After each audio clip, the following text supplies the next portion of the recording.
Bonjour Geneviève Morand. Bonjour. Vous êtes la fondatrice de Résonance. C'est un réseau d'entrepreneurs romans fondé sur le web depuis 1998, je crois.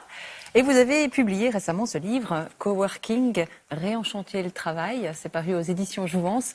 Vous parlez d'une révolution du travail, effectivement, de la façon de travailler dans ce livre. Est-ce que c'est révolutionnaire, ce qu'on vient de voir dans ce reportage? Merci de poser cette question, parce qu'effectivement, est-ce que c'est pas un retour aussi au gros bon sens, hein? Je pense fondamentalement, il y a plusieurs façons de voir le monde. On peut le voir de l'aspect rationnel.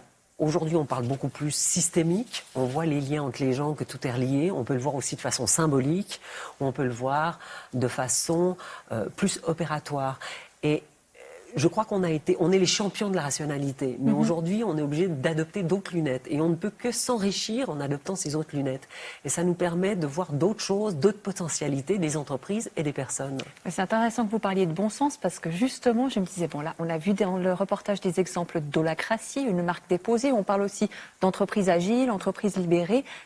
Toutes sortes de modèles. Est-ce qu'on a besoin de suivre un modèle ou est-ce que finalement il ne s'agit pas d'administrer un peu et de gouverner avec bon sens? Avec ce mouvement, hein, parce qu'actuellement c'est un mouvement assez important. Effectivement, on peut l'appeler aussi sociocratie, on peut l'appeler management socio-économique. Le management socio-économique existe depuis 40 ans, hein, c'est Henri Saval à Lyon qui l'a développé, et c'est les mêmes principes.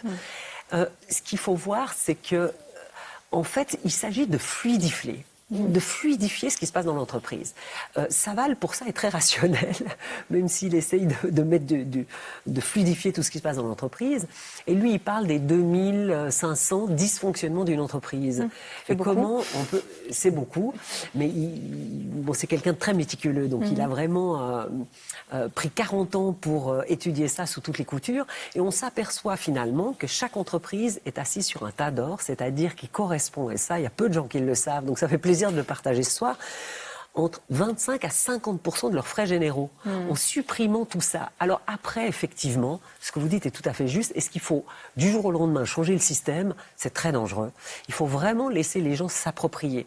Et puis un autre facteur aussi, mais on en reparlera sûrement tout à l'heure, qui est très très important, c'est l'humain, c'est la contribution des personnes. Oui, on y reviendra. Et j'accueille aussi Maxime Morand. Bonjour. Bonjour. Je précise que vous n'avez aucun lien de parenté avec Geneviève Morand. Mais voilà, Je nous ne avons... sais pas vraiment. Ah, mais c'est ça. Vous en avez discuté peut-être avant de venir sur ce plateau. Maxime Morand, vous êtes consultant en leadership. Après une longue carrière dans les ressources humaines, vous avez même été prêtre dans vos jeunes années. Est-ce que cette gouvernance partagée, vous y croyez? Je l'observe avec un regard mystique mi-raisin, parce que je suis administrateur d'une société qui s'appelle Leuco, qui a signé, j'allais dire, une charte holocratique. Mais on vient de l'appeler leucocratie. Ah, encore un autre modèle. Voilà, mais ça veut dire au fond qu'il faut faire évoluer le modèle. Alors j'ai des questions peut-être un peu impertinentes, parce que l'holocratie est devenue une marque, alors que déjà depuis 40 ans, Geneviève et moi, on sait qu'on parlait d'holocratie, de sociocratie. Et au fond, on a des gens qui ont squatté le mot, l'ont enfermé dans une marque et distribuent, entre guillemets, une méthodologie quasi religieuse. Vous savez, aux États-Unis, 49% des gens fréquentent un service dominical. Et la mentalité qu'il y a derrière est une mentalité qui est évangéliste. Et donc, il faut démonter le système. C'est-à-dire qu'il faut accepter qu'on déhiérarchise, qu'on se centre sur les parties prenantes, qu'on fluidifie, mais il ne faut pas entrer en religion, en adoptant, j'allais dire, un modèle d'holocratie qui soit fixe. Vous savez que sur les réseaux, il y a quelqu'un qui a critiqué holocratie, en disant il y a des prêtres dedans et compagnie. Eh bien, je peux dire qu'il a eu des ennuis parce que les responsables d'holocratie l'ont taclé juridiquement pour éviter la critique sur l'holocratie. Okay. Et moi, je suis là pour dire c'est ce que vous nous on dites, est dans une logique de « et ». Alors, vous parlez de Leuco, justement, donc vous êtes un administrateur. Ils ont inventé, entre guillemets, la leucocratie. Concrètement, ça se passe comment dans cette entreprise? Vous avez quel regard sur ce qui s'y passe? Alors, j'observe d'abord qu'il y a quelqu'un qui est très charismatique, tout le monde le connaît, donc Christophe Barman. Et il a vu la faillite, finalement, du modèle pyramidal. Et je suis d'accord avec lui. Je suis, moi, pour un modèle qui serait plutôt du principe de subsidiarité, où au sommet de l'organigramme, on met les clients, les prospects, l'environnement, les fournisseurs et quels sont les réflexes que tout le monde doit avoir pour servir. Et au fond, un manager, c'est un sertisseur de compétences et de potentiel pour, de façon alignée, servir les parties prenantes. Oui, dans l'idéal. Hein. Oui, mais je pense que ce modèle-là renverse la pyramide, mais fait que le sommet de la pyramide, ce sont les gens que l'on sert. Alors je suis d'accord sur ce principe. Maintenant, le fait qu'il y ait des cercles concentriques où chacun, selon sa vocation, c'est ce que dit l'holocratie, hein, c'est intéressant, peut, j'allais dire, occuper plusieurs rôles. J'ai un petit challenge parce que quand ça marche pas, il y a un article de Harvard Business Review d'il y a 3 semaines qui dit que dans la gestion du changement, l'autorité doit revenir. On peut en parler. Oui, on reparlera de l'autorité. Avant cela, Geneviève Morand, je voulais vous poser la question. On a entendu dans le reportage que ces personnes, chez LIP notamment, sont extrêmement motivées, investies. Est-ce que ce type de gouvernance, ça redonne du sens au travail ? Alors, ça, c'est la question fondamentale. Pendant longtemps, si vous voulez, vous étiez pratiquement liés pour plusieurs années. Pratiquement, vous pouviez faire carrière dans la même entreprise. Aujourd'hui, ce n'est plus le cas. Donc, le sens, vous n'allez plus le trouver en rejoignant juste une entreprise. Vous allez le trouver à l'intérieur de vous-même. C'est ce qu'on appelle la motivation intrinsèque. Et si vous voulez aborder toute cette question de l'entreprise libérée uniquement d'un point de vue de système de management ou de mode de management, ça ne va pas le faire. C'est vraiment de comprendre qu'il y a une révolution, je dirais, du rapport, de la relation de l'être humain avec lui-même, avec l'autre, avec l'équipe et avec le système de management de l'entreprise. Et ça commence par se poser des questions qui sont quels sont mes talents ? Mais mes talents, pas mes savoir-faire ou mes connaissances. Les talents, c'est comment on est connecté dans la tête. Vraiment, un talent, c'est on a tous des choses qu'on fait tellement facilement qu'on s'en rend pas compte et on n'y apporte pas crédit. Or, c'est ce qu'on sait faire le mieux, sans se fatiguer, sans avoir l'impression de travailler. Donc, il faut revenir à ça. Donc, c'est important de connaître ses talents, d'être dans sa force. En général, dans une entreprise, si vous n'êtes pas bon quelque part, on va vous envoyer en formation pour que vous veniez meilleur. Mais vous serez juste un peu moins bon, mais vous ne serez pas excellent. Donc, vous voyez, c'est une autre façon de voir les choses. Ensuite, avec l'autre aussi, il faut changer son regard. Si vous regardez l'autre de façon cynique ou en le critiquant, ça ne va pas le faire. Regardez l'autre d'une autre façon. Regardez l'autre en vous intéressant authentiquement à ses talents, à ce qu'il peut, à sa façon de voir, à comment il voit le monde. Et là, vous allez vous enrichir de l'autre. Donc, c'est vraiment quelque chose aussi à faire soi-même. C'est pas juste une méthode qu'on peut aller prendre comme ça. Mais quand même, vous dites effectivement, on a chacun des talents différents. Là, chacun doit assumer dans ses structures, si je comprends bien, une forme de responsabilité. Mais tout le monde n'en veut pas des responsabilités, non ? C'est-à-dire que ce qu'on cherche derrière tout ça, c'est que chacun soit dans sa force. Il faut savoir, par exemple, il y a une fameuse étude qui a été faite par Gallup, qui a posé la question à 90 000 personnes sur 4 continents. Est-ce que chaque jour, vous faites ce que vous savez faire le mieux ? Et seulement 20% des personnes ont dit oui. Ça veut dire que 8 personnes sur 10 dans les entreprises sont à contre-emploi. Parce qu'on a tellement la culture du labeur difficile. Mais si vous mettez dans une entreprise les gens dans leur talent, ils vont même pas avoir l'impression de travailler. C'est pour ça que des fois, on parle de bonheur au travail. Parce que tout le monde est dans sa force, son talent. Et puis, les gens se connaissant mieux, ils savent ce qu'ils aiment faire, ce qu'ils veulent pas faire. Et ce qu'il faut comprendre souvent, c'est qu'on est figé dans une entreprise, dans un rôle. Tandis que là, on peut en permanence changer de rôle et le leadership est distribué. Donc ça a l'air assez idéal à vous entendre, Madame Morand. Finalement, chacun trouve sa place. Je vous pose quand même cette même question de la responsabilité. Si chacun doit en assumer une partie, est-ce que finalement, il y a des gens qui sont juste pas faits pour ça ? J'aimerais dire qu'il y a une logique de « et ». J'allais dire « et » à la fois, il faut pouvoir promouvoir les talents. Je signale que dans la parabole des talents, le maître, c'est très intéressant, quand il part, il donne aucune instruction. Et il revient et les gens ont fructifié le talent par eux-mêmes, sauf un. Hein, mais pour dire, au fond, finalement, il n'a pas donné des objectifs, il n'a pas fait de cahier des charges, il n'a pas donné des territoires, il a laissé faire, il a cru dans les talents des personnes qui pouvaient augmenter les talents répartis. Ça, c'est intéressant à observer. Mais il y a une logique de « et », parce qu'on sait très bien qu'au bout d'un moment, il faut qu'il y ait des personnes qui rendent le service de l'autorité. L'autorité, sa racine, c'est aucta rogere auxi auctum, c'est augmenter le pouvoir de l'autre, de le faire grandir. Mais si vous êtes sur un bateau comme Alinghi, par exemple, hein, que j'ai bien observé toute cette magnifique aventure, mais en fait, quand le barreur, après avoir bien discuté dans le groupe, au bout d'un moment, il dit spi, il n'y a personne qui dit le jaune ou le rouge. Il n'y a personne qui dit est-ce qu'on pourrait faire un groupe de travail pour voir si c'est le bon moment de le faire. Tout le monde sait ce qu'il a à faire. Connaît sa Alors, tâche. quelquefois, il faut qu'il y ait des personnes qui rendent le service de l'autorité qui fait grandir.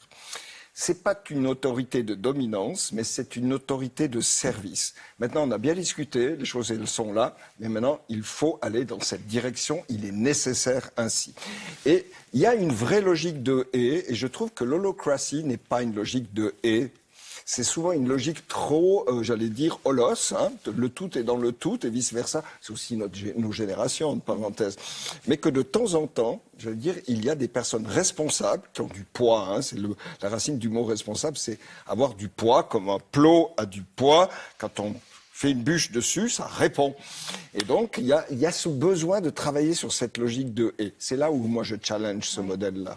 C'est vrai que dans l'holacratie, par exemple, comment ça se passe quand on traverse vraiment une situation de crise? On dit en général dans ces moments-là, bon, il faut une personne, un leader fort qui prenne des décisions. Je crois qu'effectivement, il faut voir plus large que l'holacratie. Moi, j'aimerais élargir l'horizon. Regardons le vol des oiseaux. Le vol des oiseaux, si vous voulez...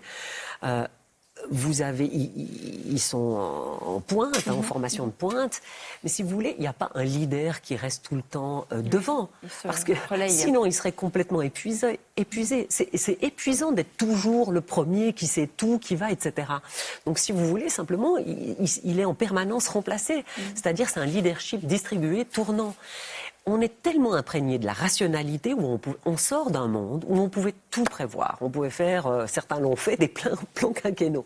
Mais aujourd'hui, on est dans un monde VUCA, volatile, uncertain, ambiguous, et puis ambigu et complexe. Un certain ambigu Donc, complexe, ouais. dans ce mode-là, si vous voulez, si vous quittez la pyramide, où c'est quand même, pour que l'information circule à l'intérieur, c'est compliqué, si vous vous mettez en cellule, comme une cellule qui est toujours en homéostasie avec son environnement, vous pouvez prendre plus rapidement des décisions. Et quand il parle de tension, en fait, c'est les conflits, les inconforts, les tensions sont la source de l'innovation. En fait, on va chercher l'innovation très loin. Mais non, c'est... Comment dire, dans une entreprise, la bonne décision, c'est celle qui est prise par un groupe en tenté. Puis après, bon, il y a quelqu'un qui doit assumer la décision, ok. Mais c'est ça. Et donc, si tout le monde a la liberté d'exprimer ses ressentis, parce qu'avant, ça n'avait pas quelqu'un qui exprimait son ressenti, on lui disait, mais qu'est-ce qu'il a? Des facts, please. Mais qui dit, voilà, là, je vois un point de désaccord, je ne sais pas pourquoi, mais je pense que je ne suis pas d'accord avec ça, il faudrait creuser. Eh bien, c'est là qu'on va trouver de l'innovation. Et c'est ça, en fait, le vrai Graal aujourd'hui, c'est toujours d'être en homéostasie avec l'environnement pour prendre les meilleures décisions possibles, comme Alinghi sur le Léman, qui doit en permanence savoir les vents, comment ils changent, ça se passe, et puis au final, quelqu'un assume la décision. Mais toute l'équipe a participé, il y a des grosses équipes derrière, pas toutes sur le bateau, elles sont aussi à la météo. En back-office. Maxime Morand, vous disiez tout à l'heure, vous parliez de ce contexte américain dans lequel sont nés aussi ces modèles d'entreprise où les gens se rendent au service dominical régulièrement. Vous me disiez en préparant cette émission, il y a un ADN quelque part de la gouvernance partagée, un ADN protestant. Expliquez-moi cela. Je veux dire, il y a des ADN que j'observe, puisque j'ai la chance d'avoir été dans plusieurs entreprises. Il y a un ADN qui est catholique, c'est très simple, c'est stalinien. Hors de l'organisation, pas de salut. Hein, vous devez obéir, c'est la vraie hiérarchie très forte. Hein. Et donc, si vous n'êtes pas d'accord, vous êtes exclu ou vous vous excluez vous-même. Et après, vous avez l'ADN protestant où, j'allais dire, l'organisation et la hiérarchie est obscène au sens étymologique du terme, c'est hors champ. Chacun doit correspondre directement avec son patron et chacun doit s'auto-évaluer par lui-même. J'ai travaillé pour une famille juive, hein, libanaise et autres pendant des années. Eh bien, le syndrome, qui était assez sympathiquement repérable, c'était le bouc émissaire. Si ça marche pas, il faut qu'on trouve quelqu'un qui va, qui va prendre l'ensemble des éléments négatifs, puis on va l'exclure. Alors, je rigole avec ceci. C'est que, je veux simplement dire, c'est que quand on a des méthodologies, des façons de voir, des comportements il faut aller chercher la musique derrière la musique, il faut aller chercher la méthode derrière la méthode, il faut aller chercher derrière la méthode l'ADN, la philosophie, les présupposés qui véhiculent ce genre, entre guillemets, de mode. Il n'y a pas d'autre mot. Geneviève Morand, vous avez d'autres inspirations philosophiques. Vous me disiez aussi que vous inspirez beaucoup des modes de gouvernance des peuples premiers, des Kogi notamment. C'est en lien avec cette gouvernance partagée? Oui, alors moi j'ai effectivement produit 2 films sur les Indiens Kogi de Colombie. Je croyais au départ que c'était pour devenir productrice, mais non, c'était pour observer le management. Et c'est vrai que la question du pouvoir, de l'ego, tout ça, enfin, je veux dire qu'on soit en Europe ou qu'on soit dans une tribu en Colombie, c'est la même chose. On est confronté à la jalousie, au pouvoir, à toutes ces questions-là. Et c'est très intéressant de voir comment ils font. Et ils passent aussi par cette différenciation de la parole qui est dite, de la personne qui l'a dit, pour que vraiment le groupe puisse s'attribuer les idées. Hein. Ça, c'est extrêmement intéressant. Et je vous disais qu'il y a 4 façons de voir le monde: écologique, enfin systémique, enfin rationnel, c'est celle qu'on connaît. Maintenant, systémique, qui n'est pas encore très enseignée, mais on voit que tout est relié. Là, on est sous l'arbre à palabre. On sait aujourd'hui que tous les arbres d'une même forêt communiquent par les racines. Oui. Voilà. Et puis, il y a une façon symbolique, il y a des actes symboliques à poser dans une entreprise, et il y a aussi opératoire. Alors ceux qui sont plus sensibles à l'opératoire, ils vont regarder du côté du chamanisme. Philippe Studer, par exemple, est entrepreneur à Strasbourg. Il vient de sortir un livre sur justement l'entreprise, le voyage inversé, c'est-à-dire de l'entreprise à la tribu, parce que lui, il s'inspire de ces modèles de peuples premiers, comme moi j'ai pu le faire. Donc après, peu importe la source d'inspiration, laissez-vous guider à l'intérieur, mais c'est, comment dire, ce qu'on s'aperçoit, c'est que le chemin, il est multiple pour toutes les entreprises, mais tout le monde y va. Et ça, des grandes entreprises aussi, Harley-Davidson, Gore-Tex, c'est possible dans plein d'entreprises. Et en plus, la génération Y dont on parle beaucoup, qui est très collaborative, nous y mènera sans doute. Je vous remercie beaucoup tous les deux d'avoir participé à cette émission. Et puis je signale encore, Maxime Morand, que vous avez publié ce livre, Des mots et des hommes. C'est paru aux éditions Fin de siècle, sous-titre Chronique et abécédaire du leadership. Merci beaucoup. Merci.